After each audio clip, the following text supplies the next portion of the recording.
안녕하세요. 여러분의 소중한 시간을 저와 함께 해주셔서 대단히 감사드립니다. 여러분의 끄림없는 관심과 많은 댓글들은 저에게 큰 힘이 되고 있습니다. 11월 8일 수요일입니다. 대한민국 K방산이 세계 시장에서 대박을 터뜨리고 있습니다. 한국항공우주산업 카이는 처음에는 전투기 시장에서 후발주자였지만 이제는 아시아, 중동, 유럽 많은 국가들로부터 수주 계약을 맺고 있습니다. 전투기 시장에서 이제 자리를 굳건히 지키고 있습니다. 미국 시장 진출도 코앞에 두고 있습니다. T-50 경전투기 연습기로 시작해서 FA-50은 이제 전투기로서 우수성을 인정받고 있습니다. 카이는 지난해 9월 폴란드에 무려 48대 대규모 수주를 성사시켰고 올해 2월에는 말레이시아에 18대 수출 계약을 체결했습니다. 증가하는 수출 물량에 대비하기 위해서 공장도 증설하고 있습니다. 카이는 현재 미국 해군과 공군에게 고등전술훈련기 사업에 참가하고 있는데요.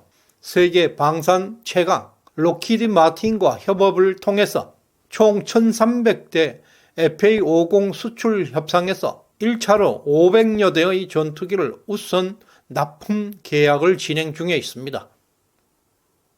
FA-50의 1300대 물량은 국내 자동차 200만 대 이상 수출하는 효과와 같습니다. 우러 전쟁과 하마스 이스라엘 전쟁 그리고 신냉전 시대가 덮치고 있는 가운데 방산 시장에서 한국의 위상이 높아지고 있습니다. 하나 에어로스페이스가 생산하고 있는 K9 자주포는 세계적으로 폭발적인 인기를 구가하고 있습니다. 20년 전 터키에 처음으로 수출된 이래 2000년부터 20년 동안 신규 자주포 시장의 52% 점유하고 있었습니다. 작년에 2022년에 폴란드와 648문의 대규모 계약을 체결하면서 세계 시장 점유율 70% 이상으로 끌어올렸습니다. K9 자주포는 이제 전 세계 자주포 시장에서 독점적 위치를 확보하고 있습니다. 하나의 또 다른 혁신적인 기술은 레드백 장갑차입니다.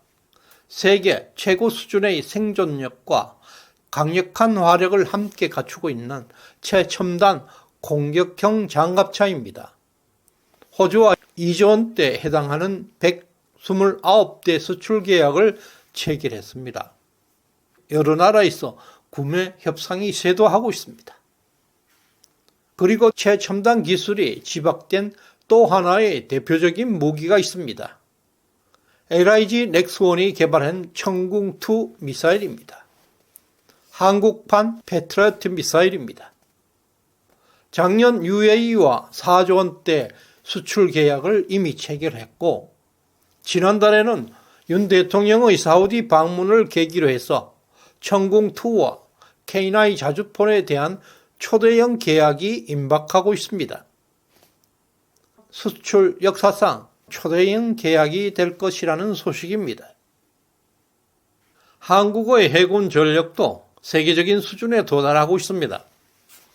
앞으로 전개될 군함 시장은 막대한 잠재력을 지닌 노다지 시장입니다. 향후 10년 동안 325조에 달하는 거대한 시장이 형성되고 있습니다. HD 현대와 한화오선은 이미 캐나다에 60조 원, 폴란드에 5조 원, 필리핀에 3조 원의 대규모 잠수함 공급 계약을 체결할 예정입니다. 최근 신냉전의 국제적 긴장 상황이 격화됨에 따라서 세계 군수 산업에 새로운 전기가 마련되고 있습니다. 소련 멸망 이후에 70년 이상 자유진영 국가에서는 국방비를 대폭 축소하고 복지 예산을 대폭 확대했습니다. 그 결과 전 세계는 미국, 한국을 제외한 대부분의 나라에서 군수산업이 완전히 붕괴되어 버렸습니다. 그 결과 지금 한국의 K방산은 독점적 지위에서 초대박을 구가하고 있습니다. K방산은 자유진영에서 세계 4위 방산 수출국으로 자리매김하고 있습니다.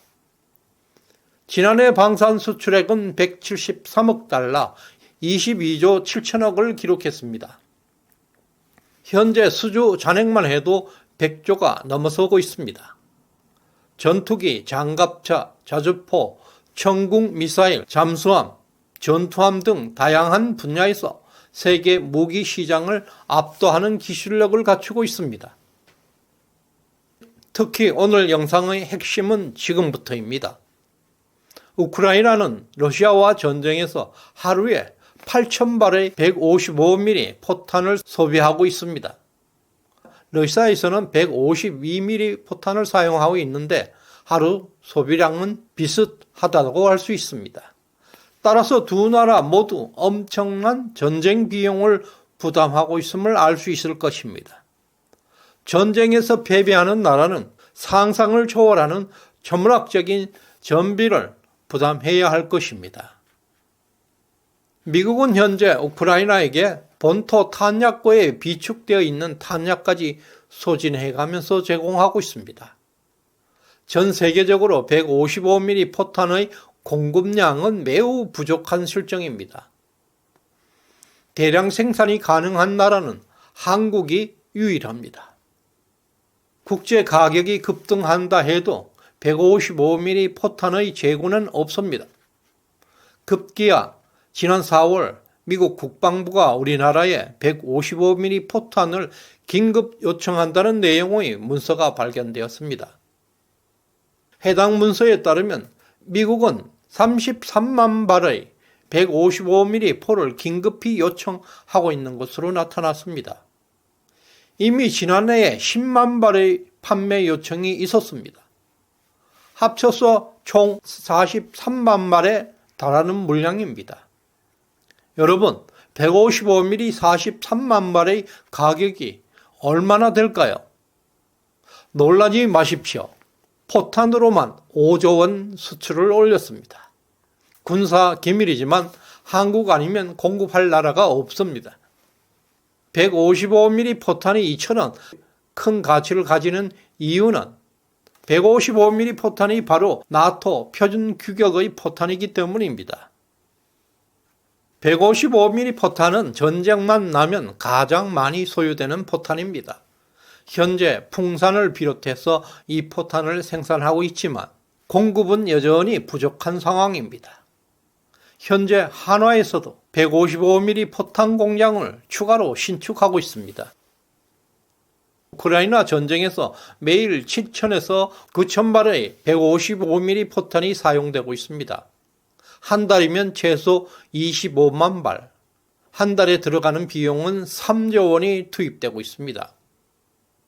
현재 미국은 월 2만 8천 발의 포탄만을 생산할 수밖에 없습니다. 우크라이나 전쟁의 3일치 소비량에 지나지 않습니다. 유럽의 상황은 더욱 심각합니다. 독일에서만 소량 생산되고 있을 뿐 다른 유럽 국가들은 군수 산업이 완전히 소멸되어 있기 때문에 전무한 상태입니다. 따라서 지금까지는 우크라이나 전쟁은 비축 포탄으로 전쟁을 치렀습니다. 미국이 내년에 포탄 생산 시설을 증설할 계획에 있지만 월 6만 발에 불과합니다. 턱없이 부족한 실정입니다. 러시아 역시 유사한 상황입니다. 푸틴이 북한 김정은에게 무기를 요청했다는 사실 그것만 보더라도 푸틴이 얼마나 절박한 상황에 있는지 알 수 있는 것입니다. 현재 우크라이나 전쟁에서 155mm 포탄 한 가지에만 소요되는 연간 전쟁 비용은 35조 원이나 됩니다. 미국이나 우크라이나가 이 전쟁에서 승리하기 위해서는 현재보다 훨씬 더 많은 포탄을 투입해야 할 것입니다. 다행인지 몰라도 전 세계에서 155mm 포탄을 대량으로 공급할 수 있는 나라는 한국이 유일하다는 것입니다. 현재 우크라이나 전쟁은 다소 소강 상태에 접어들고 있습니다. 이것은 양측이 공격할 무기를 소진했다는 의미도 될 수 있습니다. 과거 일본은 한국 전쟁에서 큰 돈을 벌었고 한국은 베트남 전쟁에서 고도 성장의 기반을 마련했습니다. 이러한 역사적 맥락 속에서 이번 우크라이나 전쟁은 한국에 다시 한번 대박을 안겨줄 가능성이 높아졌습니다. 전쟁으로 인해서 돈을 번다는 것은 비극적인 이율배반적인 일입니다. 하지만 현재 대한민국에는 엄청난 기회가 도래하고 있다는 것은 분명합니다. 끝까지 시청해 주셔서 감사드립니다.